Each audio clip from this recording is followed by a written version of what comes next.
us today. Our constitutional officers, I'm not going to name all of them because I think we have all of them with us today. I certainly want to thank the leadership in the House and Senate from the Republican majority caucuses that are here with us today. Just cannot thank the General Assembly enough for their support in this effort, but also a lot of other things that we're working on. And one of those is our shared commitment to protecting Georgians from the disastrous effects of Joe Biden's failure to secure the U.S. southern border. We're also joined by just a great man, someone who has led our state with distinction, Major General Tom Cardin of the Georgia National Guard. Thank you, General, for your service and for your folks. Director Chris Stallings of the Georgia Emergency Management and Homeland Security Agency, and General Cardin and Director Stallings have done a lot of great work on behalf of our state, and I just want to thank both of you guys for your response in a lot of different ways over the last 5 years. I also want to recognize and thank the proud members of the Georgia National Guard who are with us today. Thank you all for your service.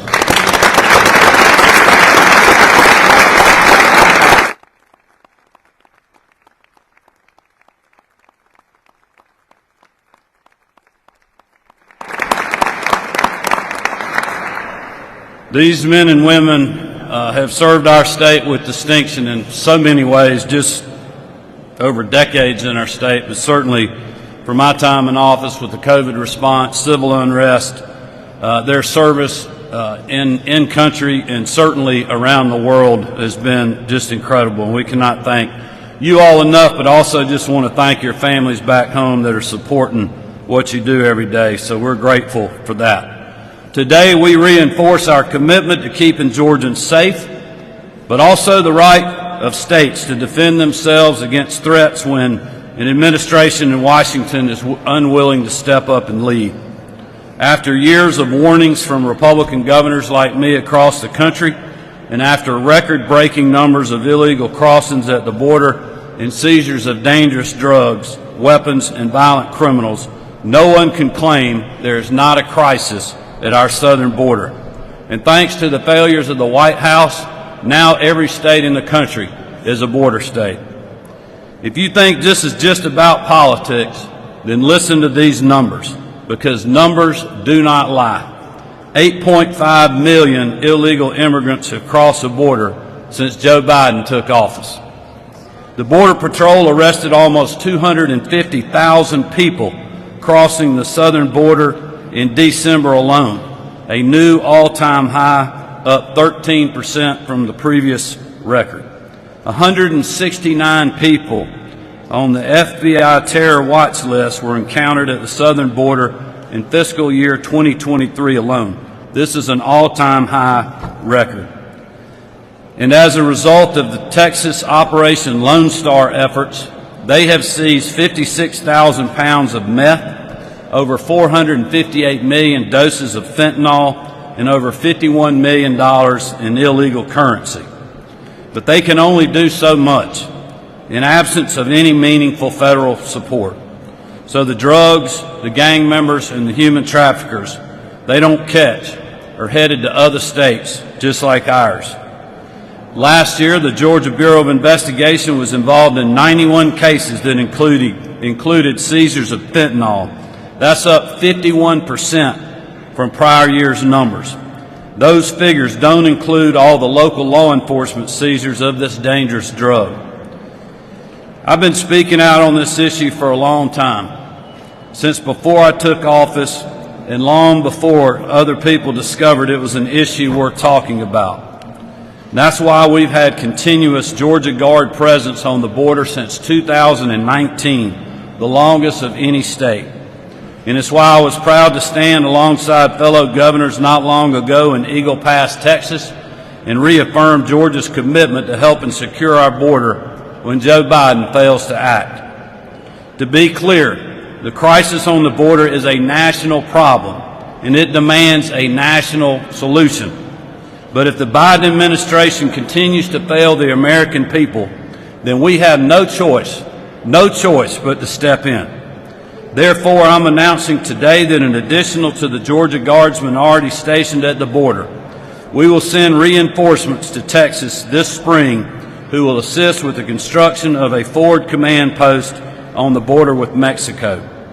This group of well-trained soldiers will include those with engineering, mechanical, and general purpose skills.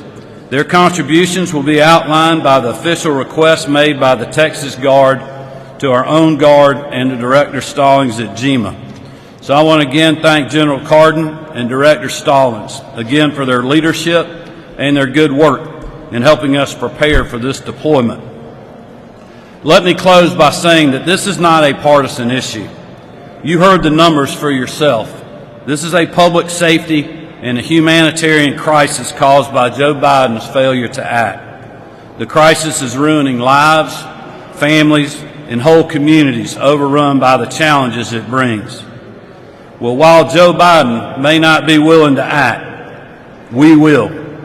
I'll now turn it over to one of our partners in this effort, our Lieutenant Governor Burt Jones. Governor. Thank you, Governor. Thank you. I appreciate it. Thank you. Thank you, Governor, and thank you, Speaker, First Lady, and all members of the Senate and the National Guard as well. As the Governor said, we have a crisis on our hands. We have a crisis at our southern border that has been going on for quite some time now. While they say it is 9 million illegals who have come across the border, the truth of the matter is we really don't know how many have come across. We really don't know what that number is. But I want to applaud Governor Kemp for standing with Texas, standing with Governor Abbott, and I want to applaud the General Assembly as well as the Speaker for standing with the Governor and Texas on this issue, because what we're seeing here in the state of Georgia is an influx of people from human trafficking to drug trafficking to everything that is reprehensible under the sun. And, you know, when you have kids that are being brought here displaced from family members, it becomes a strain on our agency. And our Commissioner Gross, I know with our DFAC system, is working very hard to place kids that have been separated from their families. And it is one of those things that we're going to have to continue to work with because of the fact that the Biden administration has totally failed our country as a whole by not doing the right thing and enforcing our immigration laws and shutting down the border. And so we have been forced, the state of Georgia, along with other states, have been forced to take it into our own hands. And like I said, I want to applaud Governor Kemp for his efforts and his leadership on this. And we're lucky to have such a good, strong governor and good partnerships with our legislative branch that allows us to be able to do this for the state of Texas. And I look forward to working with the Speaker of the House, which I want to turn the podium over to right now. So, Speaker. Thank you, Lieutenant Governor. Governor? Well, good afternoon. It's a great day to be a Georgian and a great day to be an American. I can assure you of that. I want to thank my colleagues in the House and colleagues in the Senate, Lieutenant Governor Jones, the National Guardsmen, men and women that are here, and the leadership for supporting our governor who's doing the right thing. Thank you, Governor Kemp, First Lady. We appreciate you both. You know, it's hard to believe, but 4 years ago, this country had a secure border. I want to share a quote with you. I'm going to let you decide where it came from, then I'll tell you. We simply cannot allow people to pour into the United States undetected, undocumented, unchecked, and circumventing the line of people who are waiting patiently, diligently, and lawfully to become immigrants in this country. Those words certainly ring true today, but it might surprise you to learn that President Barack Obama was the one who said them. The simplest fact of the matter is that the massive increase in illegal immigration we have seen in this country is not a red state issue, it's not a blue state issue, it is an every state issue, and that includes us right here in this great state of Georgia. And beyond the humanitarian and public safety concerns, The data reveals just how economically harmful this crisis has been. According to one report I've seen, illegal immigration is costing Georgia taxpayers over $2.2 billion each year. And as the federal government continues to pour billions into cities and communities struggling to handle this influx, if just for a fraction of those funds went to border security, we wouldn't be dealing with this issue. I don't believe that the American people will stand for this.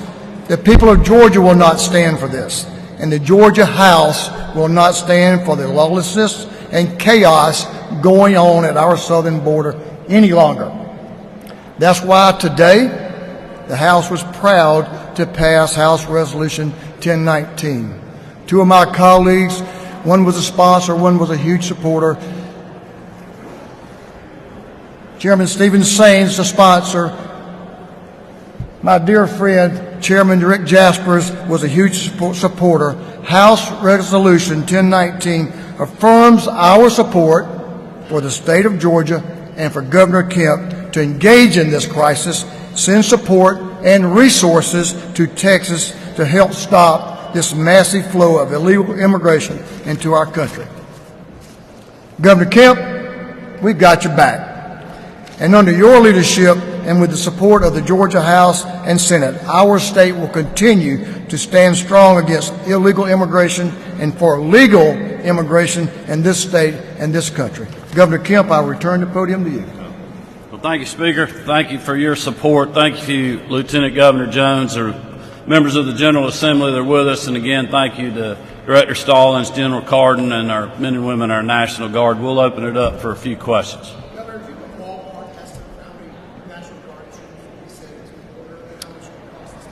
Yeah, it's probably going to be, we got 29 people down there now. We're thinking that it'll be somewhere between 15 and 20 for what they're asking for. So obviously it's not going to be a huge cost for us. But look, we are responding directly to what Texas is asking us for, and that's what Director Stallings and General Cardin will be working on. We'll get that request in writing and be ready to respond. I will say there is a lot of states that are stepping up. A lot of Republican governors that are stepping up to offer assistance because they, like me, believe that we just have to do this when we have a president that will not act.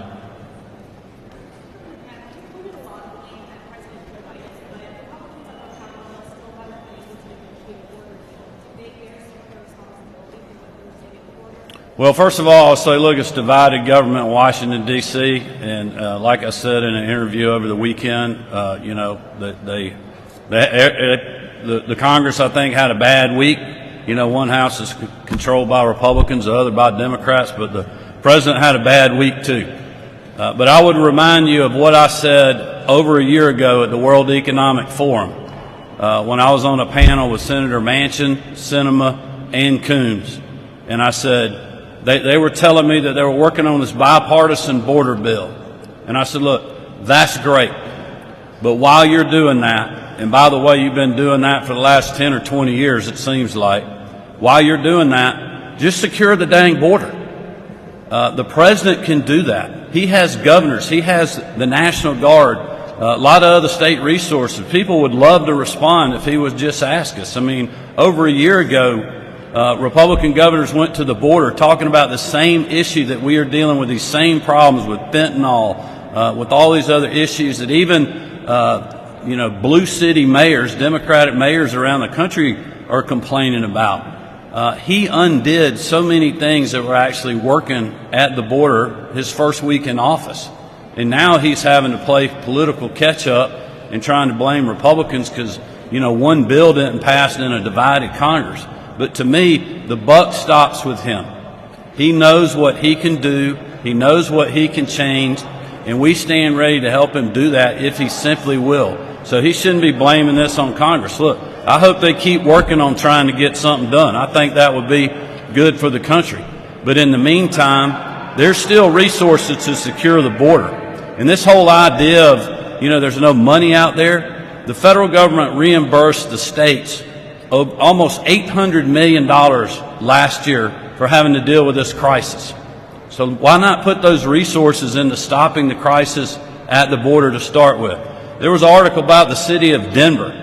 They have 3,000 more kids in their school system to the tune of costing almost $20 million because of the number of unaccompanied minors and kids that are now in their school system. They had, I think it was 9,000 or 10,000 visits to their hospital because of the rise of illegal immigrants that are in the city. I mean, it is crushing their taxpayers. It is crushing their social services. That's what the Lieutenant Governor was talking about with DFACS and Commissioner Brose.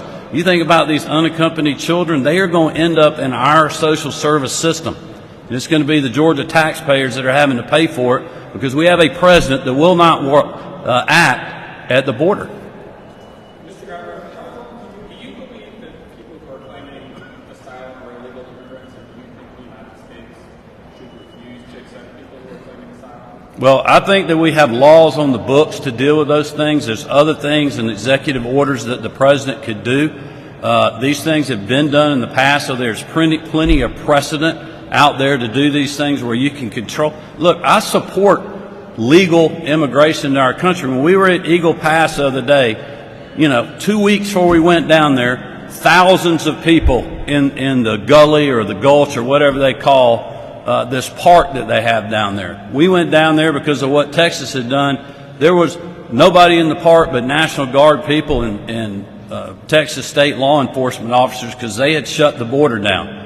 But the bridge overhead, there was, people coming and going the whole time we were down there. They're doing that every single day through a legal process, which we support.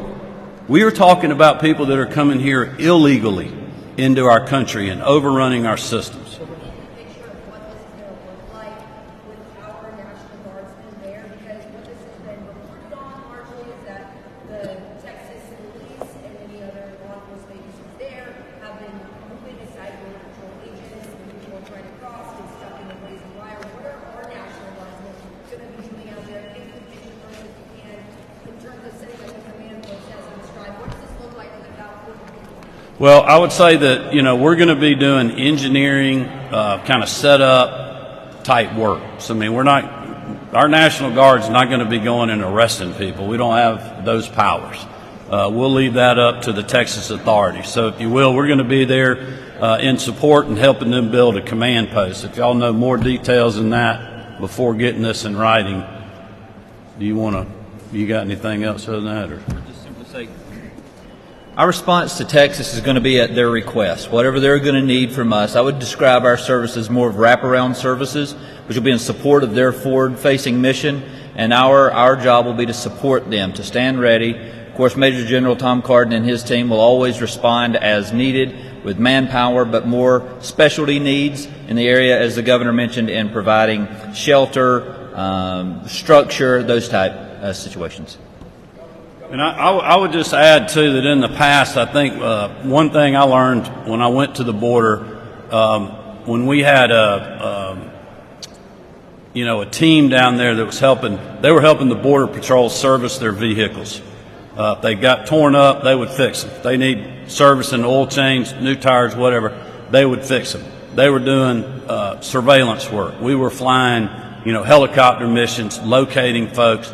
So we're trying to free up the Border Patrol to simply do apprehensions and do a lot of that back-end work, that they're not having to do that and, deal with illegal people coming across the border. And so that's really what I think Texas is looking for now. But look, they're going to have a lot of resources down there to help them from a lot of different states. So we're really looking at them for directions on, number one, what they need, but number two, on timing. Because we want to make sure when we send our folks down there that they're going to be productive and they're going to get work done, and then we'll bring them back home.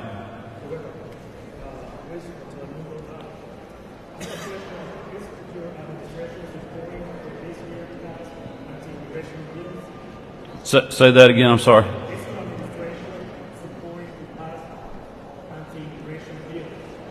Secure the border. You talking about what's going on in Washington, D.C. or here in Georgia?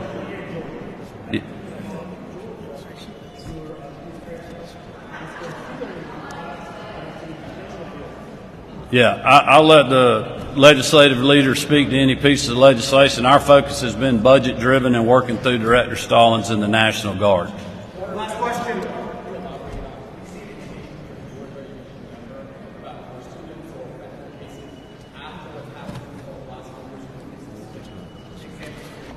Yeah, and I had the figure in my remarks that we've seen, I think, a 50% increase in the number of fentanyl cases that just GBI is dealing with. That's not talking about local law enforcement. So definitely taxing our system. Commissioner Brose actually reached out the other day after reading an article that she sent to me about the number of unaccompanied minors that are coming across and what that is going to do to our foster care system, our social services network. You can imagine what that is in other parts of the state. I mean, in some ways, we've been fairly lucky in Georgia that we're not dealing with influxes like they certainly are, in places like Texas and Arizona, or also where individuals are now being shipped to places like, whether it's New Jersey or somewhere like Denver, which is why we're responding, which is why, I would just leave you with this message. Look, we want to support helping secure our border. This is a national crisis. It's a national issue. Every state is a border state. But we realize the way to deal with this is for President Biden to act. We stand ready to work with him if he would simply just do that. And that's what we are begging that he do. Thank y'all for being with us.